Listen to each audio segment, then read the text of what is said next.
Hi ladies, how are you? Nice seeing you. Thank you so much for coming. God bless you. Today, this week is going to be Bezrat Hashem, the Yotzat of Imenu. And we always speak about the greatness of Imenu. And so I would like to speak about her today. Imagine to yourself if, let's say, in the most busiest street in the town, let's say Queens Boulevard, okay, somebody, some terrorists put, God forbid, a bomb in there. And a Jew passes by and he sees this bomb. And quickly he notifies the police. He calls the emergency and they come and they're able successfully and safely to dismantle this bomb.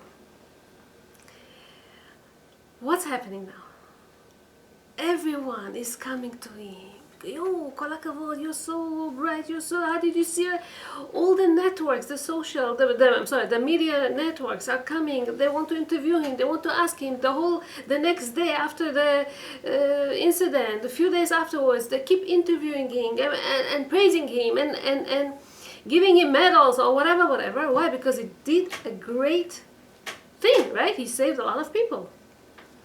I want to tell you about Pinchas ben Elazar HaKohen. Okay? So, at that time, the Jews made a big sin. They made, adultery with the women of Moab. Hashem got very upset, and he gave them a plague. 24,000 people, lo alenu, died. A huge number, 24,000. And then Zimri ben Salu, which was the president of the tribe of Shimon, takes Kazbi Batsur, which was one of the princes of Moab, and makes publicly a sin with her. Moshe was so confused at the moment, like, who does such a thing? And kind of didn't know what to do. Pinchas told him, we have to kill that man. Moshe gave him the permission, and he goes and he kills Zimri ben Salu together with Kazbi Batsur. At that moment, the plague stopped. Basically, he saved all the Jewish people from total annihilation, because they were supposed to, lo alenu, die. How are supposed the Jews to treat him now? Kol hakavod, you're great, you did such a thing, you saved us, right? What do we see? Instead of praising him, instead of thanking him, they go and humiliate him. They say, Hara'item ben puti zeh, you see this guy, his grandfather, Yitro, he used to be idol worshiper. So what? Meanwhile, since that time, Yitro already converted to Judaism. But they go back and remind him what his grandfather used to do. You know, his grandfather used to do, it goes in the genes. So he's also a killer, he's doing this, whatever. When such a thing happened, how did Pinchas react?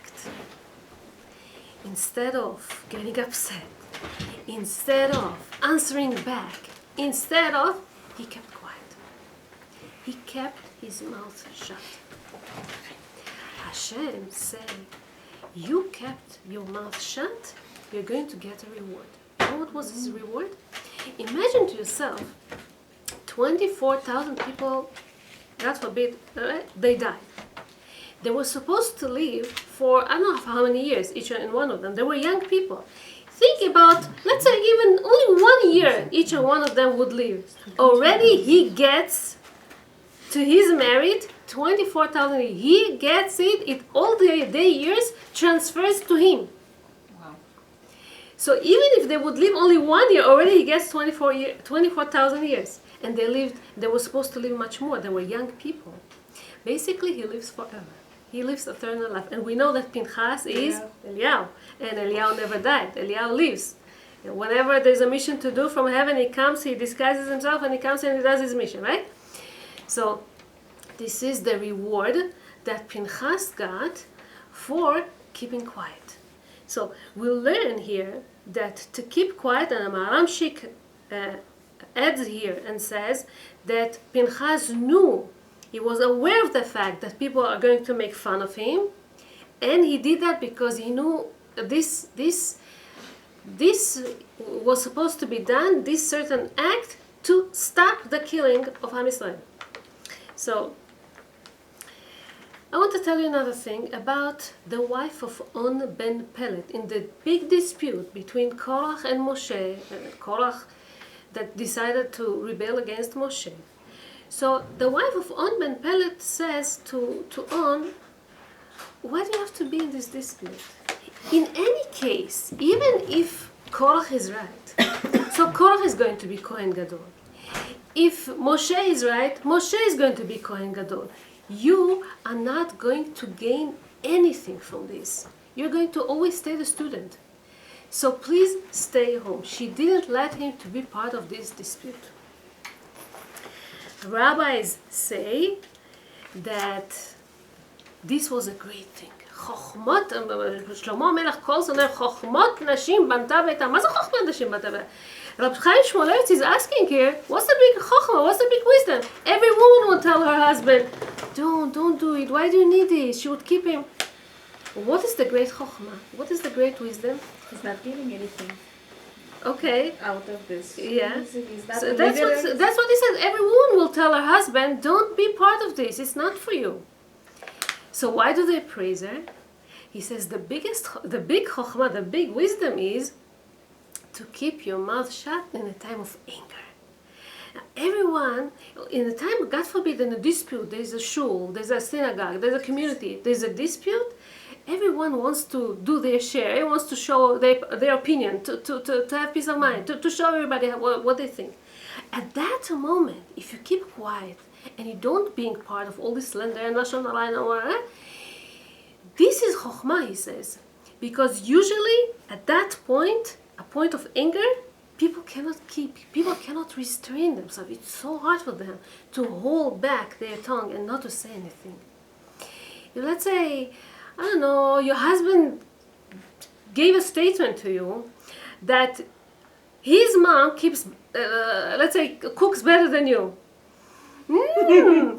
And you don't answer back at that moment, that's an advantage. Your daughter tells you, I prefer my girlfriend's taste, not yours.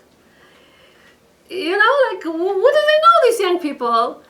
Or, I don't know, somebody said a lie about you. Somebody humiliated you, shamed you. Is there a limit as to how long you should keep quiet?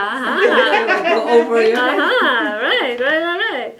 So, let me tell you, how long? It's such a great question. It came just there a long time. About 100 years ago, in Yerushalayim, there were two kolelim. Kolelim means there were fundraising,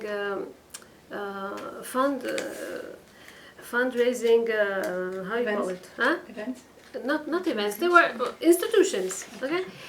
And they used to send people overseas to collect the donations, contributions from other people, rich people that live overseas or in Israel. So there was one kollel that was called Kollel Varsha and one kollel that was called Kollel Galicia. People from Galicia and other places used to take care of this place. So there was this guy, David Biderman, he was on top, ahead of this Kollel Galicia. We're talking about Kollel Galicia. So there was, a guy, let's say by the name Shlomo, comes to Rav David Biderman and tells him, there's the guy here, that his name is, let's say, Asher, and he keeps humiliating me all the time. He's shaming my name. He's saying all kind of slander and lashon hara about me.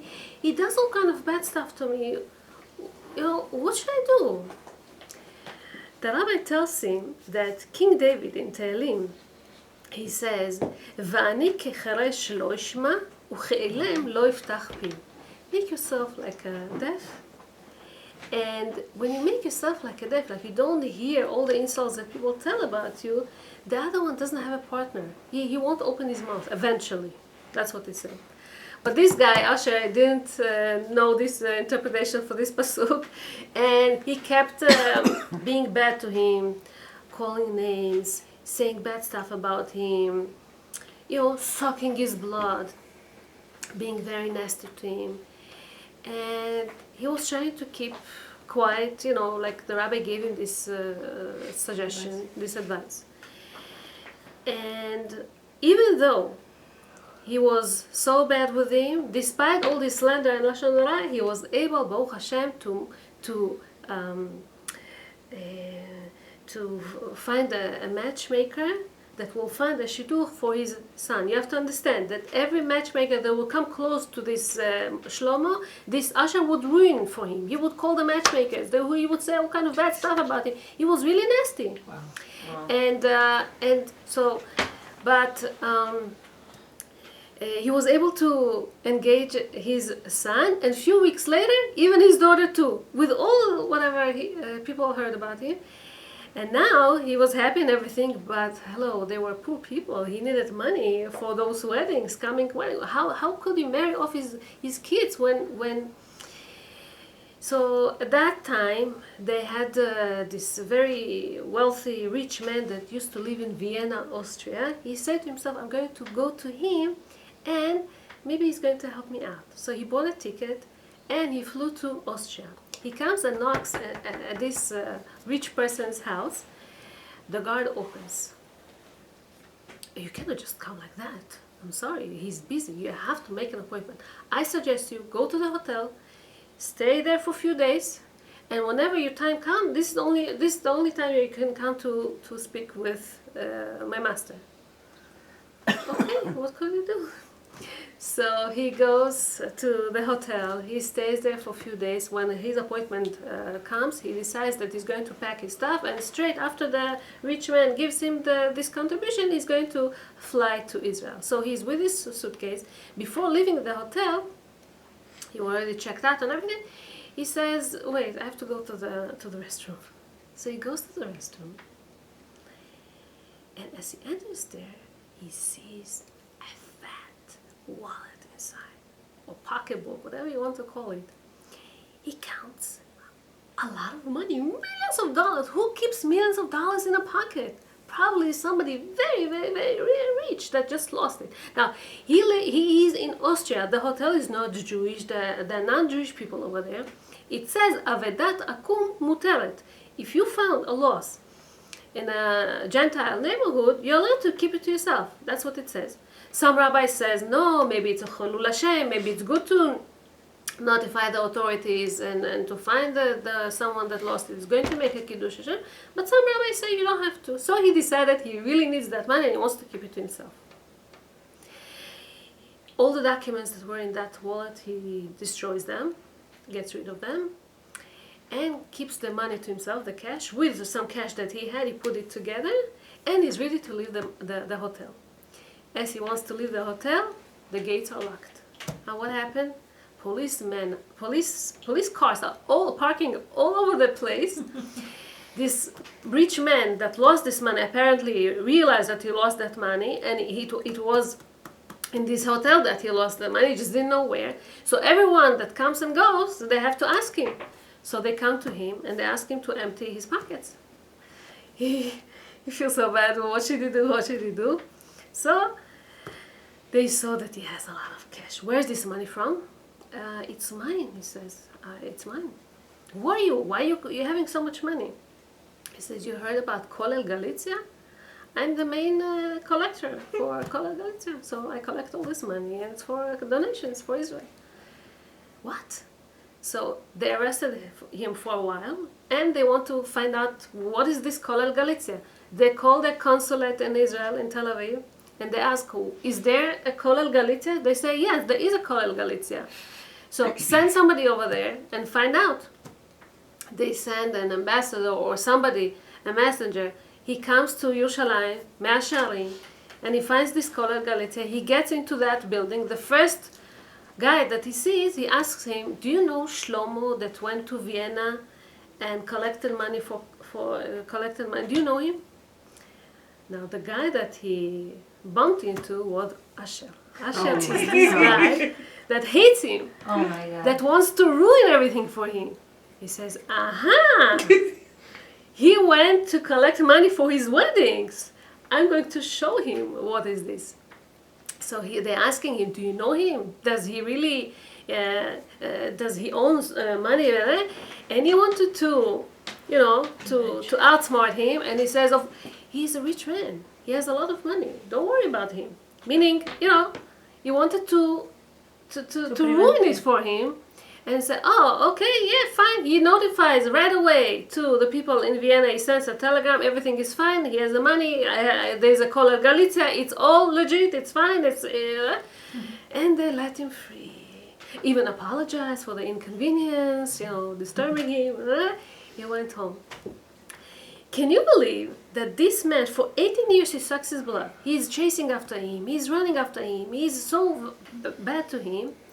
And yet, he gave him the best gift. Even his greatest friend that would love him so much would not be able to give him so many millions to help marry off his children. Right?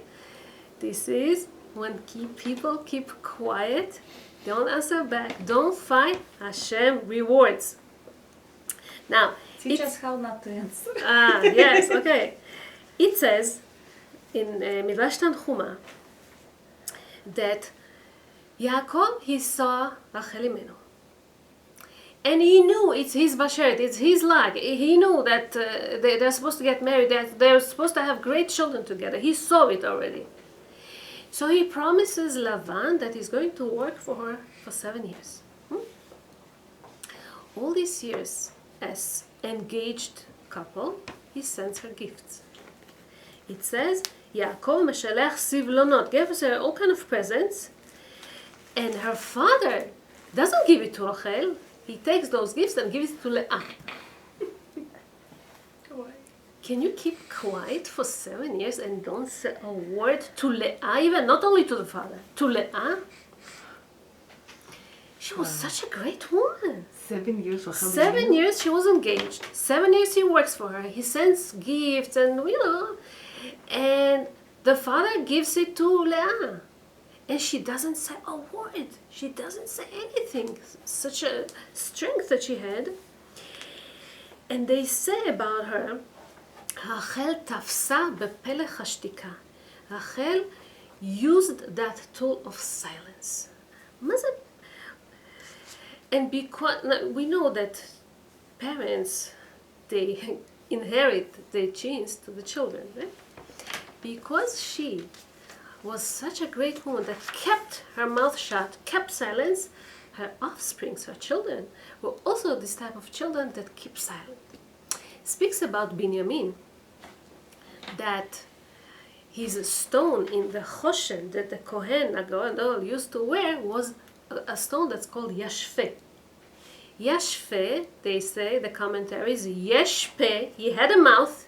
He knew about the selling of the brother of Yosef HaTzadik. He didn't say a word to his father.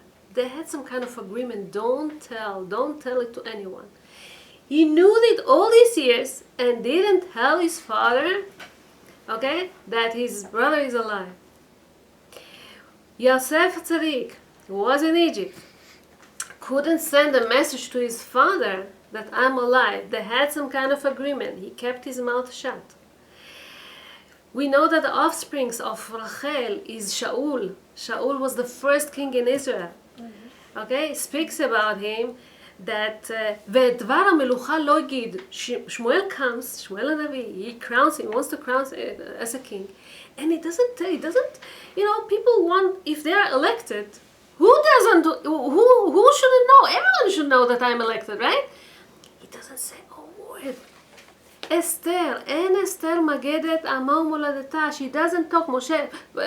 Mordechai tells her, don't talk. She doesn't talk. And Achashverosh is trying so much. And he pressures her. No, where are you from? Just tell me.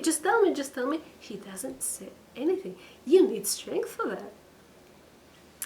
Amar Rabbi Yehuda, גדולה שתיקה, שבזכות שתיקה, because of her silence, she had a merit, and she had 2 more tribes to Am Yisrael, Ephraim and Menashe, 2 extra tribes. And this is because אמר לה הקדוש ברוך הוא, עד שתקת, you were kept silent, חייך שבזכות that you kept silent, Hashem will remember her, like it says, ויזכור אלוקים את רחל. Hashem remembered Rachel, meaning she got children. She was not supposed to have children, but she got children just because she did this chesed to her sister. She kept quiet all these years. She didn't say a word. She didn't need that dudaim. She didn't need that sgulot.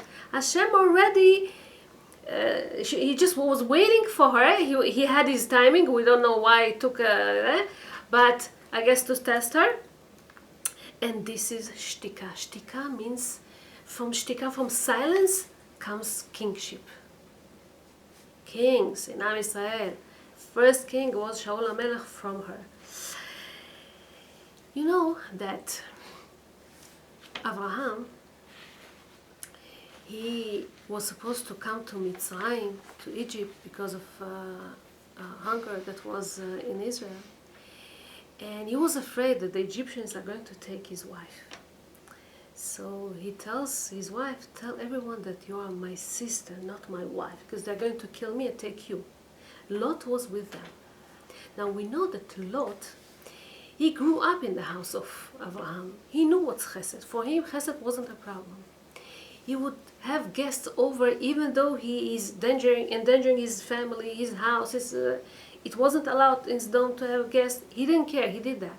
But for him, money was the most important thing.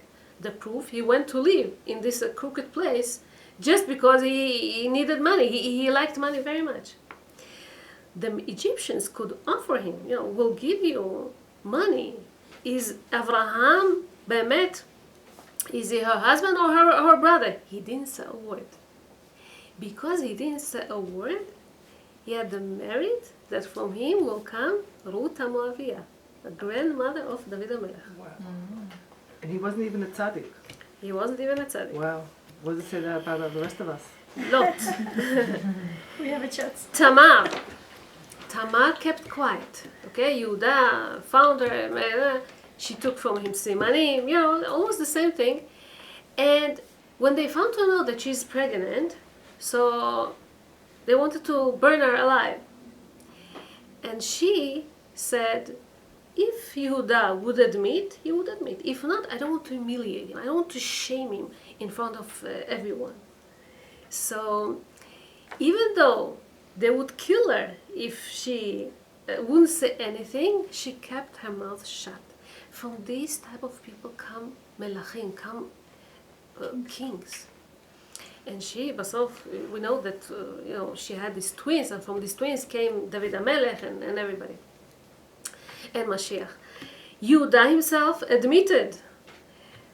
Rachel, we said, tafsa pelech hashtika. She used the tool of silence. Leah tafsa bepelech hadibur. She's the one that talks. Talks means communicating. Because what differentiates us from all the other creatures in the world? The fact that we're able to talk.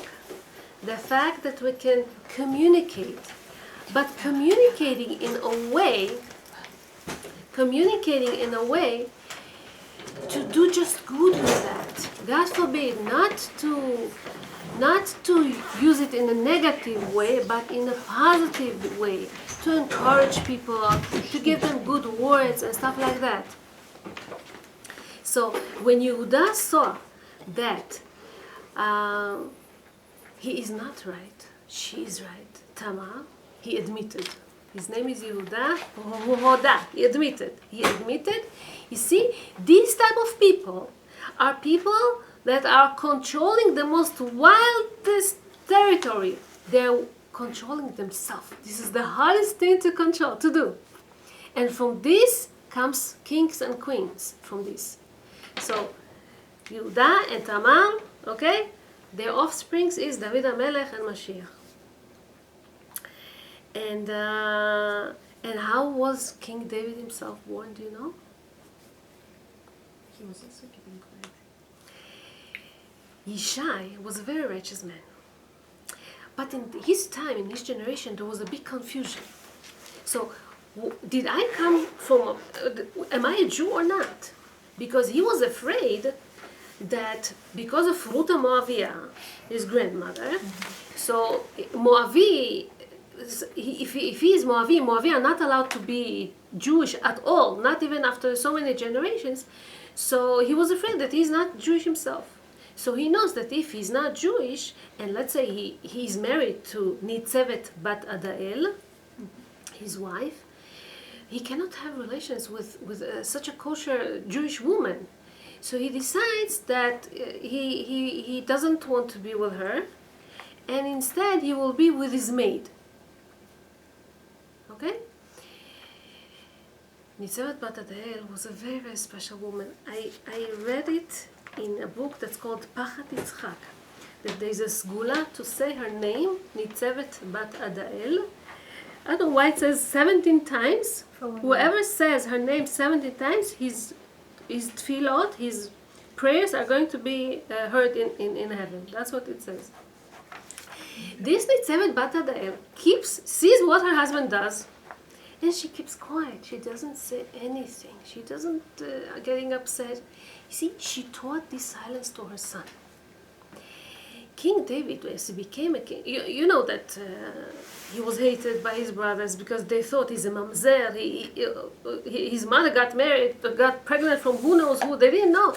Her maid felt so embarrassed to be with the master. She told Nitzevet herself, "You go instead of me." This is how King David was born. Always, in a crooked way.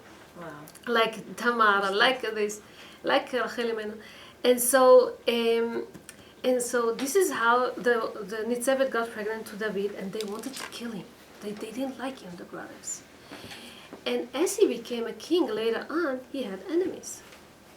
In the time of Mered Avshalom, when Avshalom rebels against his father, comes out this man, Shimi ben Gera, and curses David publicly in front of everyone. He humiliates him. And David, instead of answering back or order his death, keeps quiet. He also restrains himself.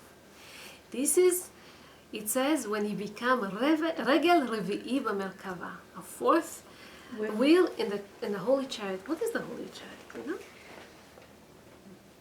Hard to explain. There's a chariot in heaven, imaginary, and the four wheels they say is Abraham, Yitzchak, Yaakov, and David. Oh, wow. Why? Because he kept quiet. In a way, wheels cannot go on their own. The chariot, somebody leads it, HaKadosh Baruch Hu, right? Avraham, Yitzchak, and Yaakov, they didn't decide anything on their own. Whatever Hashem says, I'll do. This is how they became great people. Some say, by the way, that every wheel was double. Double wheels. So Avraham and Sarah, Yitzchak and Rivka, Yaakov and Rachel, Leah and Israel. Yaakov had two names. So Leah, Israel, Yaakov and Rachel, Avraham. See, these are the foundations. These people didn't do things on their own or working according to their mood swings or I decided or no, whatever Hashem's, they lower, whatever you say. This is the beauty. Okay. Now, everyone. So I started to say that Rachel Imenu, she had extra Menashe and Ephraim. נכון?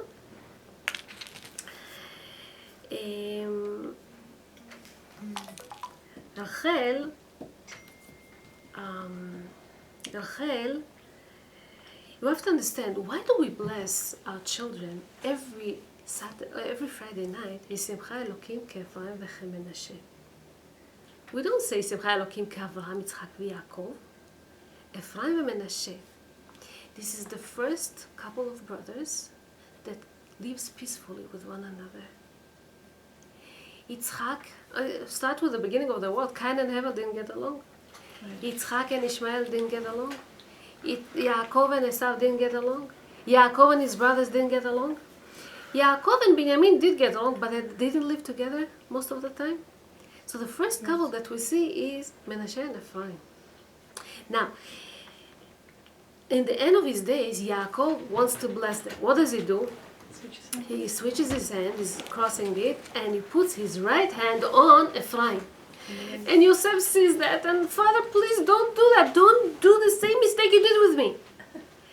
And Yaakov is like, shh, I know, he says. Whoever comes from Rachel, my wife, her children, they never fight. They keep quiet. And the truth is that Menashe didn't mind that that Ephraim, his younger brother, gets the best blessings. He didn't really mind because, Yosef instilled in them, to live peacefully, to have achadut, to have unity with one another. This is so important. This is what Rachel Imenu. Okay, this is legacy of Rachel Imenu. And why did Yaakov did that? Because he saw that from Ephraim will come Yehoshua. And Yehoshua, he was the one that was supposed to lead Am Yisrael right after Moshe. And you know Am Yisrael. Am Yisrael are not an easy nation. And Yehoshua needs so much strength to be able to succeed Moshe Rabbeinu. And so he gets a lot of power, Yehoshua, a lot of blessing. He needs this in order for them to come to Israel, to fight, to do, and so on. Every person, every human being, he needs appreciation. He needs a recognition that is something, that is important. It's a nature. It's okay. There was this Tana that you probably heard his name, was Choni HaMe'agel. You remember Choni HaMe'agel? It was the time, no rain in Israel. He made a circle. He says, Hashem, I'm not leaving this until you're going to give us rain. So they all called him Choni HaMe'agel because of this circle that he did once. Choni HaMe'agel once saw an old man that was planting a tree, a carob tree. He tells him, carob tree gives its fruit after 70 years. Why do you need to plant a tree that the fruits are going to come so many years later? You're not going to enjoy it. So the old man tells him, my parents, they planted it for me. I'll plant it for the next generations. They will enjoy it. It says that Choni HaMe'agel, from some reason, fell asleep. And he slept for 70 years. 70 or 70? 70 years he slept. Wow. And so when he woke up, he saw some other people, eat from that tree. He says, who are you? He says, I am the grandson of my grandfather that planted this tree. So he understood that he slept for 70 years. Now imagine to yourself, an old grandmother comes from the old generation to this generation. Who's going to look at her? You're not modern, you don't know. Look at you, look at your clothing. Look, those days they used to wash clothing on their own. They didn't know what's microwave is. They didn't know what's all the machinery and all this modern world. What do you know? You don't know anything. Comes Choni HaMe'agel, and it's very hard. It's difficult to adjust to a very modern society now. They don't want to look at him. He comes to Bet HaMikdash. And so they all learn Torah, they all learn Gemara. I could share with them, I could tell them whatever I know. He comes and they're questioning and asking things in the Gemara. And Choni HaMe'agel was a great Tana. He answering them on the spot, all the questions that they have. And they're like, you're like Choni HaMe'agel in that time. He knew everything. He would answer everything on the spot. Hello, I am Choni HaMe'agel. They didn't care. They didn't refer to him like you're a zero, like you're nothing. And it bothered him very much. He left the Bet HaMikdash and he says, Hashem, o chavruta, o mituta. It's a statement. He says, either I have people to talk to or just take me. I can't. Does it remind you of something? Huh? Rachel. What? When she says, Hava lebanim. אם לא מתה אנוכי. Okay, but... Okay, let me explain you more. He has a lot of knowledge. And this knowledge is taken from him and given to somebody else. Moshe knew so much. Hashem gave him the Torah, and Hashem tells him now it's going to be Yehoshua.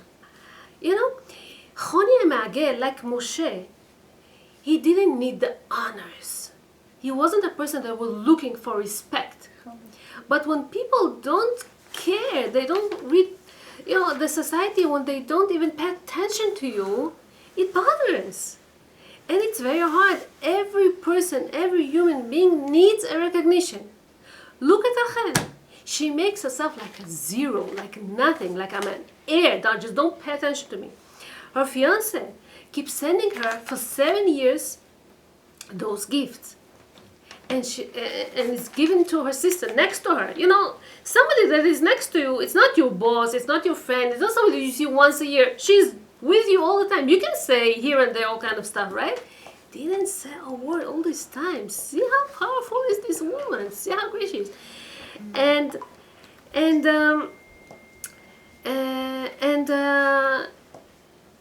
Maharal says, העולם עומד בזכות מי שמשים עצמו כאילו אינו. The world stands on the zchut, on the merit of these people that don't hold of themselves so much. Avraham Avinu says, "Va'anochi afar ve'efer." I'm just dust and ashes. I'm nothing special. Moshe says, "V'nachnu ma?" Moshe and Aaron. You know that Moshe helped the Jews. He redeemed them from Mitzrayim. He made all this Geulah possible. His name is not mentioned even one time in the Haggadah. And when it was time for Moshe Rabbeinu, when it was time for him, when Hashem wanted to punish the Jewish people, he says, "Punish me. Don't do anything to the nation. Don't touch them." He didn't care about himself.